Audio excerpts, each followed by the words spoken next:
365, although we readily admit that some of the 365 are harder than others, like you're waiting for the biggest game of the year to be played, and it includes your team, the Philadelphia Eagles, against the Kansas City Chiefs. Not Sunday, next Sunday.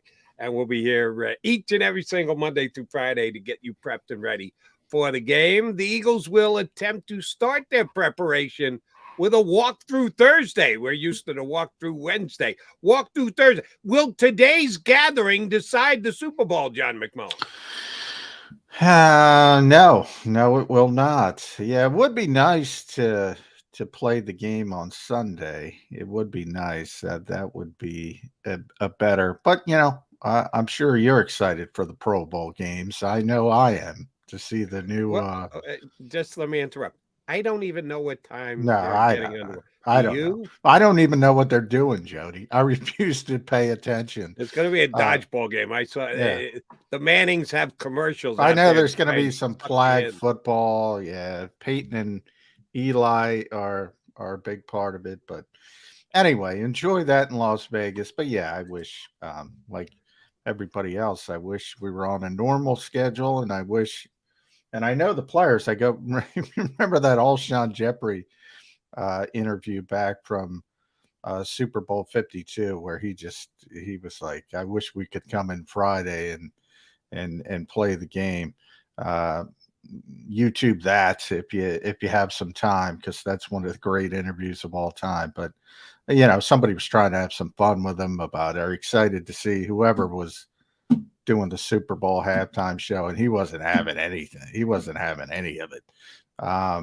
Yeah, so it's a bunch of hoopla, and it's stuff you got to deal with. And the Eagles had a big distraction yesterday. They didn't want to deal with Josh Sills, but it's part of it, and you got to get through it. But yeah, walkthrough on Thursday isn't going to affect much. But I will say this, because people and you and I have talked about it since training camp, and um, the Eagles are healthier than the Chiefs going into the Super Bowl. First estimated injury report. Now, I don't think it has anything to do with the philosophy and all that, the good, the bad. I think, people get too caught up, and I say all the time about legislating injuries, but it's another star aligning. The Eagles have been by and large very healthy comparative to most teams this season. Yeah, I can't now. Right now, I can't back off and go, yeah, all that practice not practice nothing to do with it. No, no, no. I was questioning / critical of the ease of the Eagles' pre-camp activities and the length of their practices and the like. So for me to now say it doesn't really affect the injuries would be hypocritical. How much does it affect it either way? Not a lot, but if you No. move the needle some, you move it one way or the other. And to the Eagles' credit, the most important game, we're coming into the Super Bowl, and they're about as healthy as you could ask for. So, however little it is, you got to give, at least I feel I do, I got to give the Eagles credit for it because Yeah, I they're, mean, well, here's where I'll give them credit. You're less likely to get hurt in practice. I mean, that's where I give them credit. I don't think it affects, games and things like that. And, then you have the back end. I've heard the calloused hands theory, which I explain as, if you're going to work on the docks, you're probably going to be pretty banged up because you're not used to it. So there is something to getting used to the contact. And so I see both sides of the equation. My larger point has always been, you know, there's so many injuries that are freak injuries. There's so many injuries. I think the bigger part is rehab and that and how you tackle injuries. I think that's where you can make a difference from a medical standpoint. And by the way, that's another thing the Eagles are dealing with. Chris Maragos is currently suing them for ending, for what he says allegedly ended his career, because not necessarily that the surgery was botched, but the rehab plan was a disaster for him and misdiagnosed and all that kind of stuff. So I think you can have a bigger impact on And the Eagles, by the way, have changed their training staff, medical staff since then. So it's not the same group. But I think that's where you can make a bigger impact is after the injury, the rehab and things like that. There's only so much you can do preventing freak injuries. Achilles, we talk about it. When's an Achilles going to go? So many ACL injuries are non-contact. Concussions.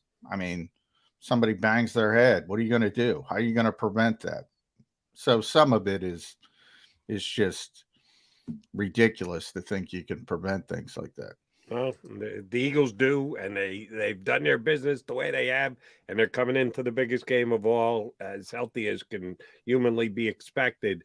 And this, of course, is just an estimate. They haven't even gotten together. Their first regathering will be today at the walkthrough, but the guesstimated first injury report, Dickerson did get hurt last game, and I was a little worried. I thought it could be something significant. From what they're reporting, it's nothing whatsoever. He's going to be perfectly good to go come Sunday against the Chiefs. Yeah, he hyperextended his elbow. I saw him after the game. He seemed fine, so I wasn't concerned that he was celebrating coming off the field. He didn't look like he was in tremendous discomfort. So, yeah, he's going to play. There's no question about that. I guess there could be some limitation depending on how the injury is. He's a very powerful guy. If he can't push off with his normal torque, so to speak, could be something to keep an eye on. But there's no question he's going to play. And we all know about Lane Johnson and there's some other players. Cam Jurgens was on the list, Avonte Maddox, Robert Quinn. But they were all double designations. And, in other words, for Landon, it was elbow, rest. All of them were rest designations as well. And that's a key indication because that indicates they're being cautious with all these players. And Avonte obviously came back from the toe injury for the championship game. So they're being very cautious with these players, but it's a clear indication they're all going to be ready to play in the Super Bowl. And that's what they're all targeting is next Sunday in Arizona. Our buddy Jeff Kerr, who's on before us every day here on the JAKIB Media YouTube channel, had a good stat. Jeff finds these stats, which I always pay attention to. Both teams have the exact same record at this time, 16-3, having won their respective conferences and both putting up playoff victories. Yes, to note, the Eagles' 2 playoff victories a little bit easier than the Chiefs' 2 playoff victories, but you might say the Chiefs had a tougher couple of matchups, specifically with Brock Purdy going down. But in all of their games, both teams have scored 456 points. That's like virtually impossible. You have 2 teams playing now upwards of 19 It's not games. impossible, Jody, because the NFL is scripted. We all know that. Oh, sorry. I forgot. My bad for leaving that up. Yeah. Since you're both remembering that and acknowledging that, have you figured out, do you have a source, Mr. Eagles reporter, who is going to tell you what way the NFL is leaning at 345 Park Avenue up there in New York as to how the Super Bowl is supposed to play next Sunday?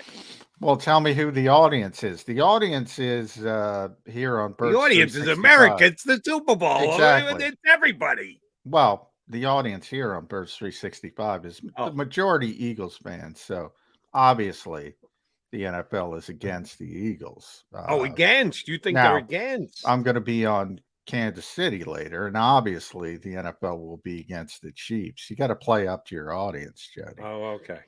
No, obviously the NFL does not care who wins this game, shockingly, and they will be just fine no matter who wins this game.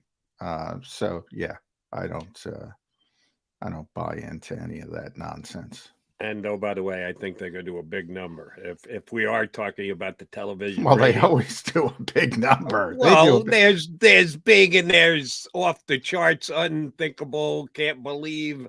how many people actually tune in. It's the number one. If your point is, it's a given to be the most watched show of the year compared to everything else that's shown over the course of 12 months. Yes, it will be, because I think it is 40 some odd straight years in a row, the number one viewed show. So it will be that again, but you can compare this Super Bowl against previous Super Bowls. And oh, by the way, they do trend down a little bit just because there is so much more for people to do on any given day with all the advanced technologies and things that that's the bigger issue. But now that Nielsen has sort of encompassed the streaming numbers, so now it's getting back to where it was. I think they topped out. I'm looking at it real quick. They topped out at 114 in 2015, 114 million. And that was that was the Patriots Seahawks Super Bowl in Arizona. I was there. Obviously, the big Malcolm Butler play. Yeah. That's where they topped out. In recent years, it's the lowest it's gone is 95 for Tampa Bay, Kansas City, and 95 million. And that has a lot to do with what you were talking about.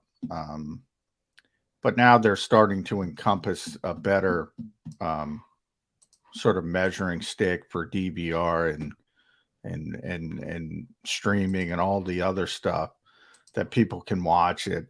But I had that discussion. People would talk about that, and it was the Pittsburgh-Seattle Super Bowl, and I said, if ever the NFL was going to take a hit from not having marquee names or marquee markets in the Super Bowl, it was probably going to be that one.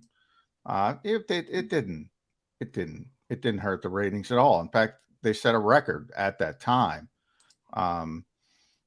There's a saying in wrestling. You're a wrestling guy. I'm a wrestling guy. Who's the draw? Is it the main event or is it the brand? And WWE has become a brand. The NFL is a brand. It doesn't matter who's headlining the Super Bowl.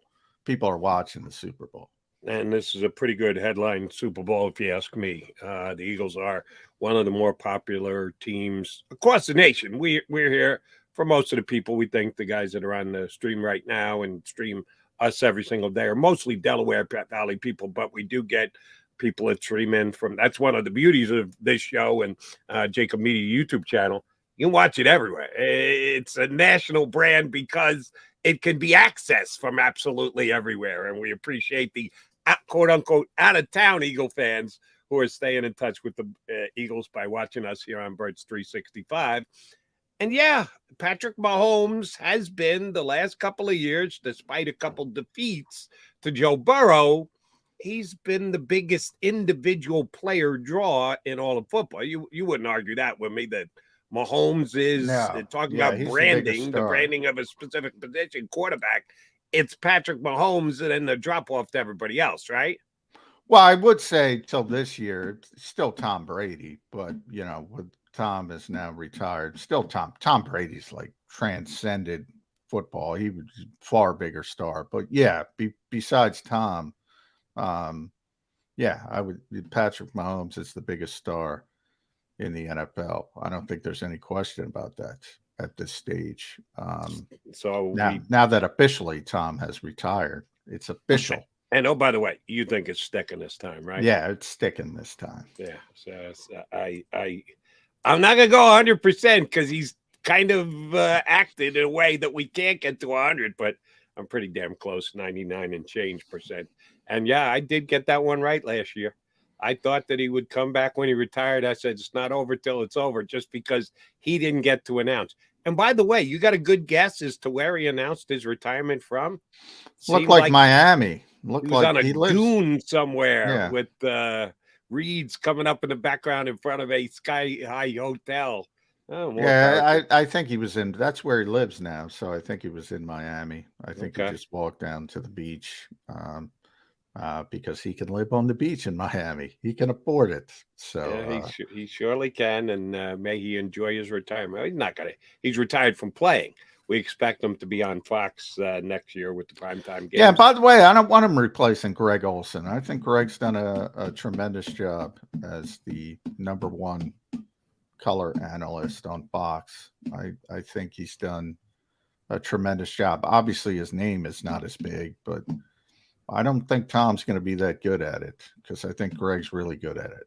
No, I think I'd come up short of tremendous, but he's wet behind the ears doing it too. All these other primetime guys, the Collinsworth, the Aikmans, they've been doing it for 15, 20 years, somewhere there. About Olsen, for a guy who's only been doing it for a couple of years, he himself just retired, has gotten up to speed pretty darn fast. And I'll agree with you for saying he shouldn't be asked to step aside. Oh, he's going to be, because they already decided that. They gave Tom the job a year and change ago and said, it's yours whenever you're ready to take it. So it's a foregone conclusion. It's going to happen. But Olsen did a really good job this year. And, oh, by the way, that's who you'll be listening to if you're watching on TV. Not listening to Merrill and Mike. Shame on you. But watching the TV broadcast, it will be Greg Olsen who will be calling it for Fox. Yeah, so at least in his 1 year, he got to do the Super Bowl. So that's not too shabby if you're only going to be the main guy for 1 year. And who knows with Brady, he's kind of a little flighty guy.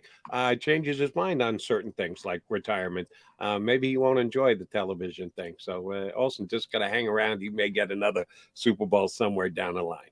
All right, we appreciate you hanging around with us here on Birds 365. We will be punching up our next guest. He's going to be busy on Super Bowl Sunday. This Sunday, he's going to be busy talking to me. Sorry about that, MacMan. But next Sunday, he'll be leading into the Eagle pregame show and Super Bowl 57. Glenn Macnow's jumping in next from WIP, Eagles pregame show on the radio network for a decade plus now. We'll talk Birds Chiefs with Glenn Macnow next